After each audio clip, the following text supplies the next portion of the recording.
So Team B is an architecture and design collective. We were founded a few years ago in 2016, all said alumni. We work with nonprofits and developers and individuals on an array of projects that kind of bridge art and architecture. I want to talk to you today about the Dream Palace, and it was a temporary exhibition, and it was from a juried exhibition here in Cincinnati. So it was up for about a month.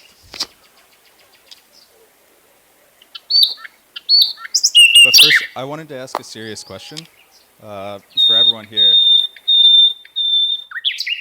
The bird sounds will make sense in a minute, I promise. I wanted to ask, is not all space experiential to some degree? More specifically, I wanted to ask, is there such a thing as a non-experiential space? Maybe a big question, I'm not sure. I don't think so, but another critical question is how or even can we as architects produce an experiential space today at a time when our lives are so ingrained in screens and so distracted from what's going on around us. You know, I would say maybe do people even take the time to look up at their surroundings? Do these spaces really even matter as much as they used to? Are they worth the effort? So for me, when I think of experiential design, I think of this kind of a scene, something sunny, grassy, something that maybe this type of an environment heightens our senses of the world, heightens our senses of what's going on around us. So this is the world in real life, IRL. But I also think we must consider this as experiential. Something, you know, we are becoming digital, whether we want to or not. Our lives are increasingly shaped by algorithms and screens. So this is the world URL. But I think I want to imagine for a moment an experiential model that kind of blends the two environments together, or kind of maybe a hybrid between the two.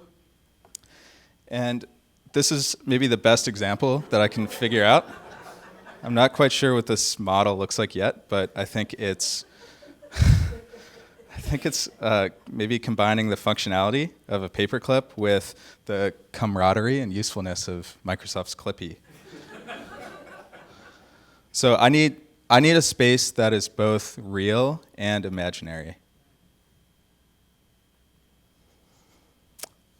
So a few just architectural obsessions that we had that kind of led to the Dream Palace were this maybe sense of forced perspective, or at least this understanding of linear perspective, focal points, horizon lines, and how to work with that and kind of bend the rules a little bit.